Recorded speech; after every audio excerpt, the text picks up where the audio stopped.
एक पुराना गीत है, आप सभी ने सुना तो जरूर होगा।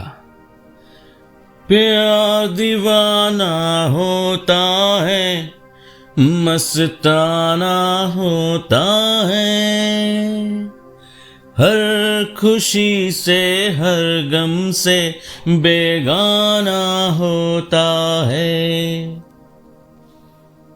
कहते हैं जब किसी को मोहब्बत होती है तो सिर चढ़कर बोलती है। मोहब्बत कोई हद नहीं जानती, वह तो बेहद होती है, बेपनाह होती है।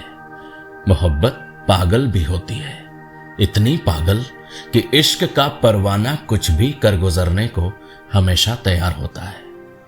मोहब्बत को सदा पागलपन के शुरूर में ही जाना जाता है।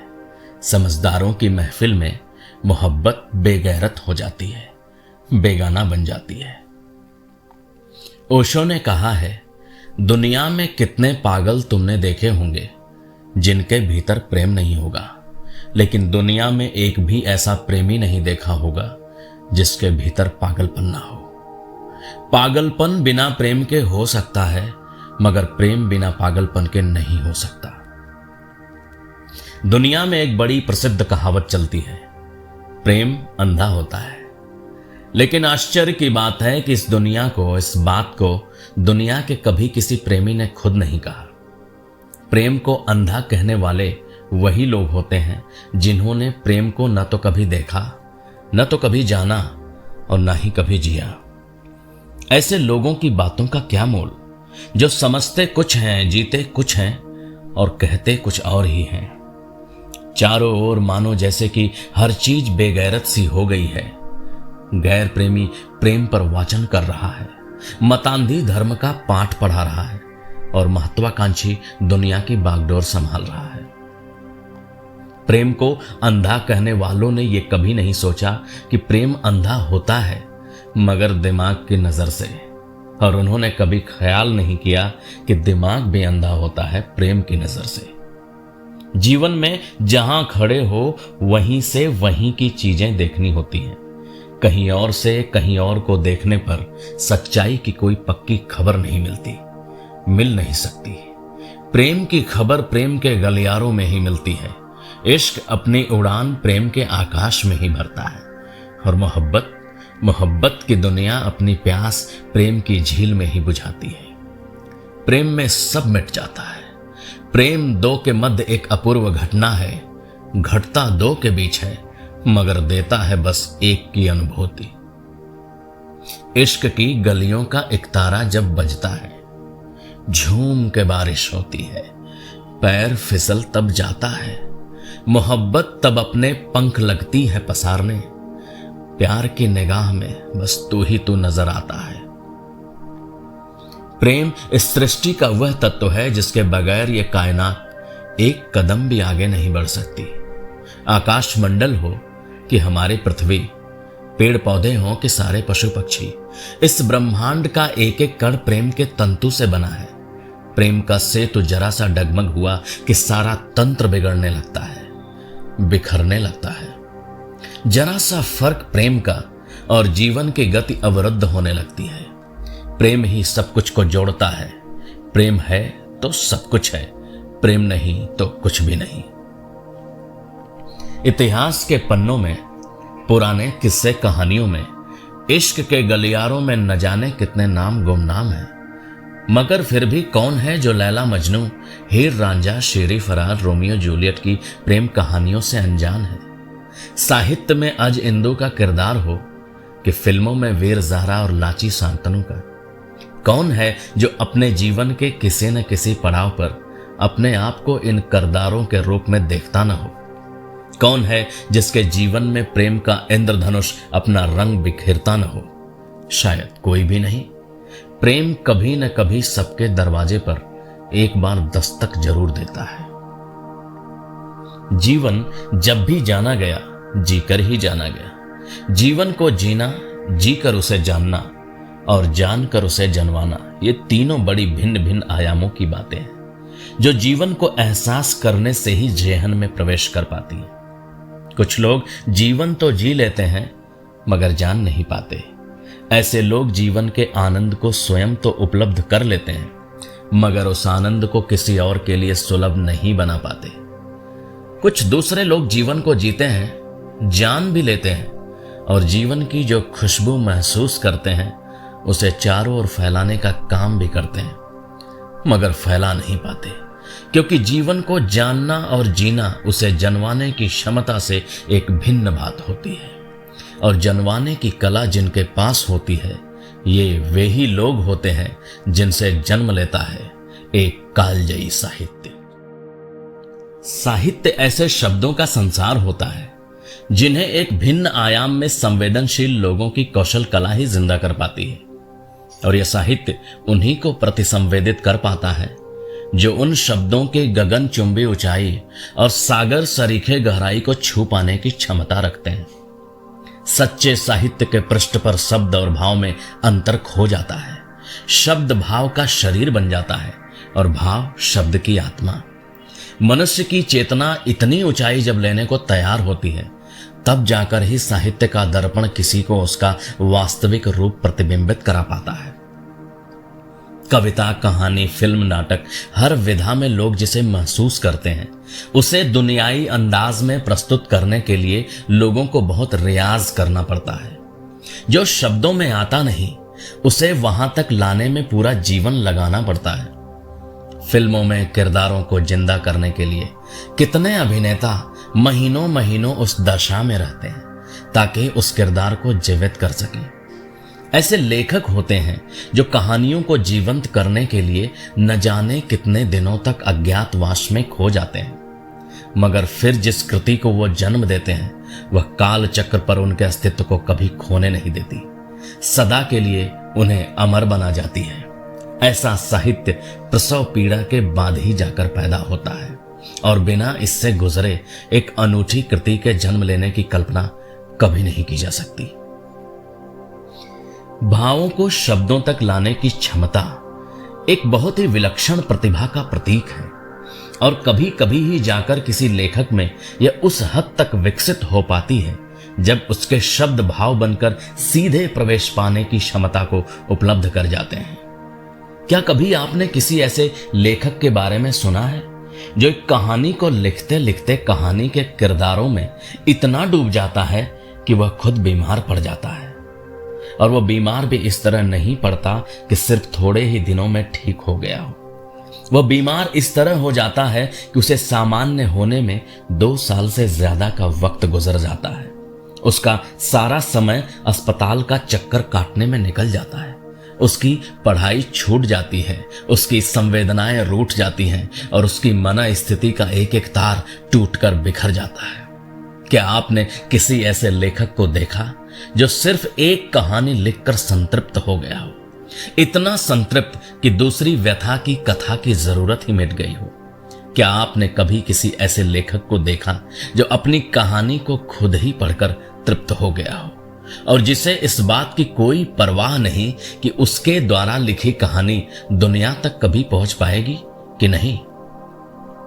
आज एक ऐसी ही कहानी आपके सामने लेकर आया हूं जिसे लिखकर इस कहानी का लेखक धन्य हो गया और जिसे पढ़कर बोलकर मैं खुद भी वही महसूस कर गया। मैं भी तर गया, मैं भी धन्य हो गया। दोस्तों, जब इस कहानी को मैं पहली बार पढ़ रहा था तो बड़ा ही रोमांचित था, क्योंकि प्रेम ऐसी चीज ही है जो कि रोमानियत का एहसास कराए बिना हमें छोड़ती नहीं है। हम सभी ने प्रेम को जीवन के किसी न किसी पड़ाव पर जिया है, जाना है, माना है, प्रेम के दंश को झेला है, सहा है, भोगा है। जब मैं इस कहानी को आधा पढ़ चुका था तो थोड़े से फासले पर आकर एक लड़की बैठ गई जो वहां पर अपने सिलेबस की किताब पढ़ने आई थी। मैंने उतना ध्यान भी नहीं दिया, मैं तो बस अपने अंदाज में कहानी को पढ़ते चला जा रहा था।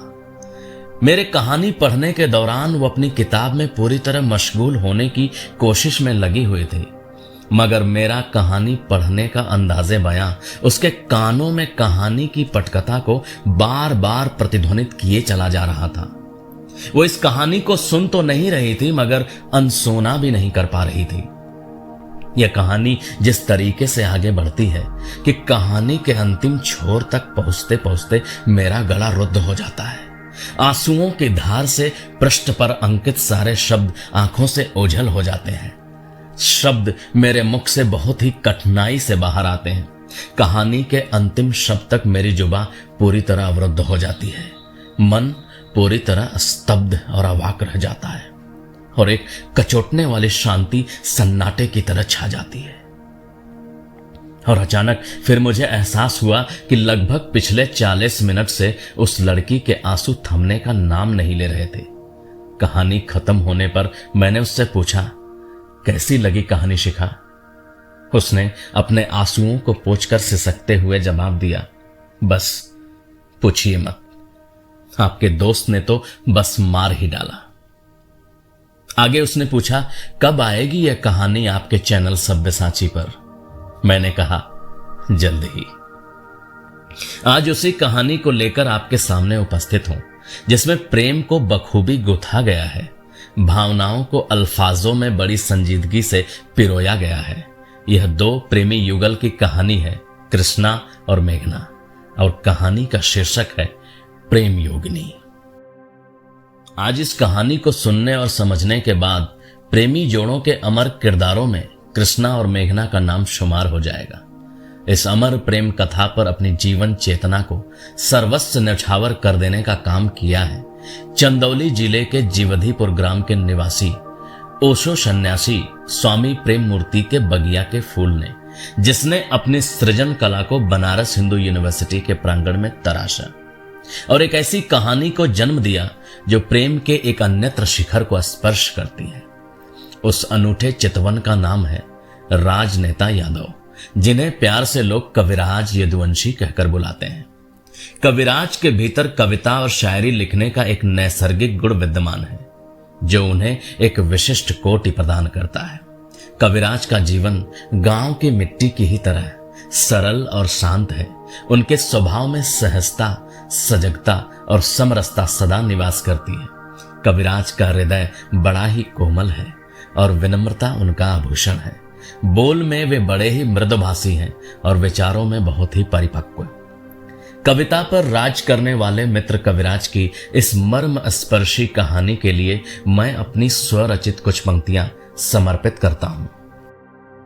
कब जानोगे उस प्रेम दशा को, जो दिशा तुम्हारी है बनती, जो राग तुम्हारा है बनता, जो ज्योति तुम्हारी है बनती। जिस प्रेम में तुम मिट जाते हो, जिस जगह पे तुम खो जाते हो, मर कर भी जो मिट पाता नहीं, मिट मिट कर जो कहीं जाता नहीं। जब देह की सुध भी मिट जाती है, प्रेम आत्म का जग जाता है। जब खोकर भी वह मिल जाता है, जब मिट कर भी वह पा जाता है। उस अमर प्रेम की कथा सुनाने मैं आज यहाँ पर आया हूँ। कविराज सरीखे योग प्रेम को मैं आज बताने आया हूँ। कविराज सरीखे योग प्रेम को मैं आज बताने आया हूँ। प्रस्तुत है कविराज यदुवंशी के शब्दों में उनकी कहानी प्रेम योगिनी की भूमिका। कविराज कहते हैं, साथियों, मेरे द्वारा लिखित कहानी प्रेम योगिनी 90 के दशक की दो मासूम दिलों की एक मासूम सी अमर प्रेम कहानी है। इसके सभी पात्र एवं स्थान पूर्ण रूप से काल्पनिक है। मैंने सरल, सहज शब्द एवं संस्कारिक शब्दों में प्रेम योगिनी को लिखने की कोशिश की है। मैंने कोशिश की है कि मेरी यह रचना शुरू से लेकर अंत तक गरिमापूर्ण बनी रहे। हालांकि मेरी प्रेम योगिनी भी वैसी ही कहानी है जैसा कि अमूमन प्रेम कहानियां होती हैं, पर इसमें एक विशेष बात है कि यह गद्य और पद्य का एक अनूठा संगम है। इसमें 93 शायरी और 6 छोटे मोटे गीत हैं, जो आपके हृदय की अनंत गहराइयों तक पहुंचने की कोशिश करते हैं। प्रेम योगिनी की रचना मैंने 22 अप्रैल 2006 को की थी। इस प्रेम की कहानी को लिखने में मुझे लगातार 3 दिन लगे थे। मेरी प्रेम योगिनी पूर्ण रूप से काल्पनिक होते हुए भी यथार्थ का चित्रण अपनी ओट में समेटे हुए है। प्रेम योगिनी में आपको हर तरह का रस मिलेगा, मगर वियोग रस में प्रेम योगिनी की आत्मा बसती है। इसमें गम अपने बालपन से गुजरकर यौवन की अवस्था में अपनी पराकाष्ठा को छू लेता है। प्रेम योगिनी में आप प्रेम की परिभाषा, प्रेम का स्वभाव, प्रेम का प्रभाव और प्रेम के अंजाम से अवगत होंगे। मैंने प्रेम योगिनी को बिल्कुल सहज भाव से लिखा है। इसको लिखते समय मैंने विशिष्ट और गूढ़ शब्दों का प्रयोग नहीं किया है और ना ही मेरी ऐसे शब्दों पर उतनी पकड़ ही है। जो मन में आया बस लिखता चला गया। हालांकि मैं कोई मजा हुआ कवि या लेखक नहीं हूं, फिर भी मैंने कोशिश की कि मेरी कहानी प्रेम योगिनी की तारतम्यता कहीं बिगड़े ना और ना ही इसकी मर्यादा को जरा सी भी आंच आए और इसके साथ अंततः न्याय हो सके। यह मर्यादा और मोहब्बत की अद्भुत प्रेम कहानी है। परमपिता परमेश्वर से बार बार मेरी यही प्रार्थना रहती है कि ऐ खुदा मेरी ऐसी छवि बना देना, ऐ खुदा मेरी ऐसी छवि बना देना, जुगनू के बीच मुझको रवि बना देना। मेरी उंगलियां किसी की पीड़ा लिख सके, मेरी उंगलियां किसी की पीड़ा लिख सके, हो सके तो मुझको ऐसा कवि बना देना। साथियों, प्रेम योगिनी को सुनकर अपनी प्रतिक्रिया जरूर दीजिएगा, मुझे बहुत अच्छा लगेगा। तो ये रहे कविराज यदुवंशी के अल्फाज, उनकी कहानी प्रेम योगिनी के बारे में, जो अरसों से इंतजार कर रही थी आपके समक्ष आने का। अब जाकर समय ने दस्तक दी है और कहानी आपके सामने आने के लिए तैयार बैठी है। कहानी का पहला भाग जल्द लेकर हाजिर होऊंगा। तब तक के लिए धन्यवाद।